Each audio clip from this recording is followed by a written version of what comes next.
contributing towards the improvements and expansions of hospitals, but that was also eliminated. And given these days where the province says you have to raise 1/3 of the costs from the local community, they've taken away an avenue for recovery. It's growth related to these expansions, but we're limited to now having to raise it through property taxes. And then we have capital equipment. We've got vehicles and equipment. You have to meet a test of keeping those vehicles and equipment on average 7 years or longer. So that, for the most part, has hurt the ambulance service and fire police service, because they have those vehicles on the road 24/7, and they normally turn them over every 3, 4, 5 years. So it's hurt those services. And then computer equipment, which as a result of going through the OMB hearings and stuff, has been defined as really the PCs or servers for the municipality. That's the type of computer equipment. It's not to eliminate if you have water treatment, sewage treatment plants that are highly computerized these days. It's not to eliminate that type of computer equipment. If it's integral to providing the service, then it's allowed for. The steps that we have to go through, the Act goes through all these different rules and regulations. If you're interested, Chapter 4, we go into a little bit more detail of this, but I'll give you the condensed version of what we go through. The Act says we have to identify the amount, type, and location of development, so we have to have a target forecast. How much and where is the growth going to occur? We're normally limited to a 10-year planning horizon for most services, but for water, wastewater, storm, roads, police, and fire, we can use any time horizon we wish. All other services limited to a 10-year. So we're targeting an amount, type, and location of growth, which assists us in determining the growth-related needs. From that, we have the growth, we identify servicing needs to accommodate the growth, and then that translates into capital costs.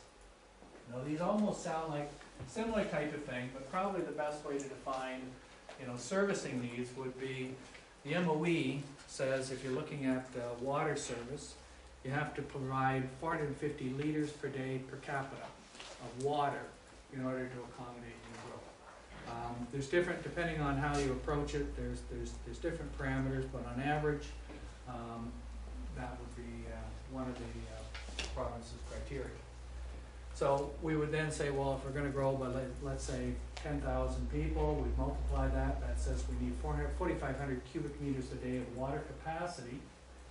That's the servicing needs. When we get into the capital projects, we can then, that can be satisfied by a number of different ways. You could be doing it by groundwater, you could be drilling wells, and that way you could get enough water to meet your demands.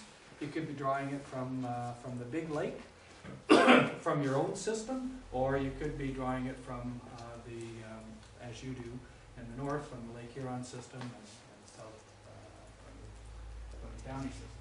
So you've got different ways of once you identify the needs, you have different ways of providing the capital.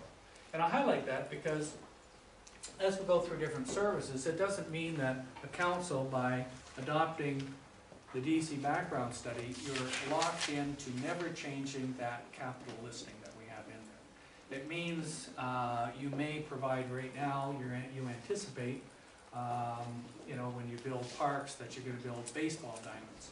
But move forward a couple of years and maybe there's no real additional demand for baseball, but there is for soccer. So you can put the soccer fields in and not the baseball.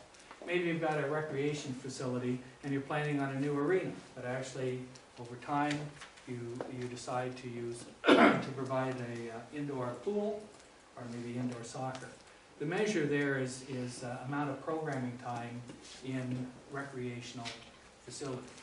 So there's different ways of defining what the servicing need is and how that translates to capital costs. So once again, I highlight that because it doesn't limit your abilities to refine the capital projects over time. Sir, Mr. Mayor, Gary. Okay. So the fact of the matter is it's one of the omissions, the deductions. That's really when you use the illustration of something recreational to make changes. It could be any service. That was your in terms of recreation, it's really deduction, like the next point. It's a deduction, because we can't, as you said in the other slide, right, we've known that all along, that's what Harris took away from this, right? That's which, We can't put in the DC, right, about, well, certain things you can't, which you can't put in parkland acquisition, but we can put in the money to develop the park. yeah, okay. But then you started talking about soccer and whatever. Yeah, it's just to say that Just a confusion there. these two clauses talk about servicing needs and then translate the servicing needs into a project. With water supply, the thing is you have to supply a certain amount of water. You can do it in many different ways. When we get into parkland development, you can choose different elements. We may say, we're going to put in a new baseball diamond, but 2 years from now, there's No, not I a understood demand. that point. Yeah. My point is included in it as part of the deduction because of the soft services aren't in it, it's just parkland acquisition. It's just parkland acquisition, that's all. Just we can put, So the actual developing of a soccer field or anything is not in it. is a My point. DC, is a DC. It's in DC. Yeah, it's It's in just the DC. parkland acquisition is in planning. That's right. Just kind of to get that Yeah, straight in there's my just head, that- and then you go into the next slide, and you got the deduction for soft services, and it becomes even more layered in terms of taking away after you put in. So I was just a little confused from there. It seems to be a take away and it's not. Well, a lot of times the act isn't for the faint of heart, so I try and explain it as best I can, but once we get down to project listings, costs and such, then there's mandatory deductions that we make, grant subsidies and other contributions. When the act actually was put into place, which was 1997, there was a lot of grants. There was, a lot of grants towards, like 15% grants towards treatment facilities, water and wastewater, at least that mandatorily. There was grants for libraries, there was all the different services, even roads. After they went through the local service realignment, a year or two later, they basically eliminated almost all grants. Now they're very ad hoc. It's when the province has, or the feds have something that they wish to achieve, such as the economic stimulus grants.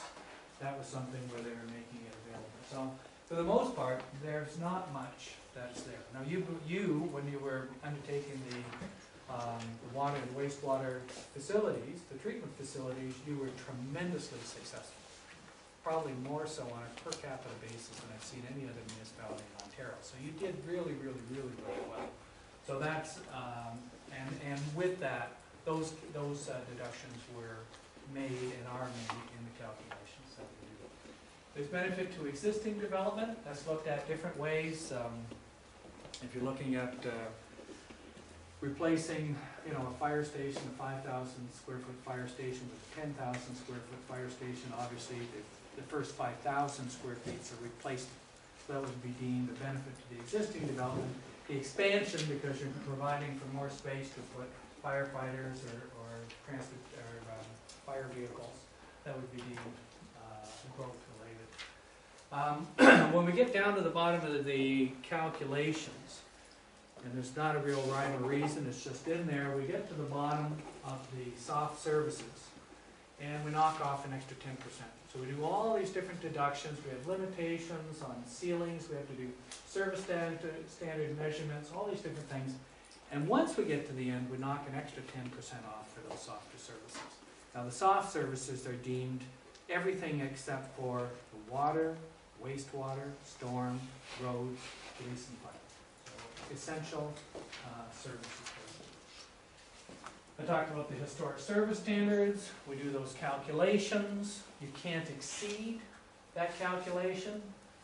What's in here, what's provided in the calculations that you have, we are way below the levels of service that you're providing right now. At the end of the day, the charges, the calculated charges, which are in the $11,000 range, I could easily be targeting, calculating up towards the $20,000 range.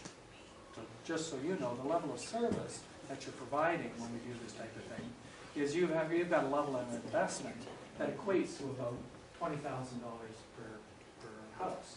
But what you're including in the DC right now is calculated at about 11. And as I say,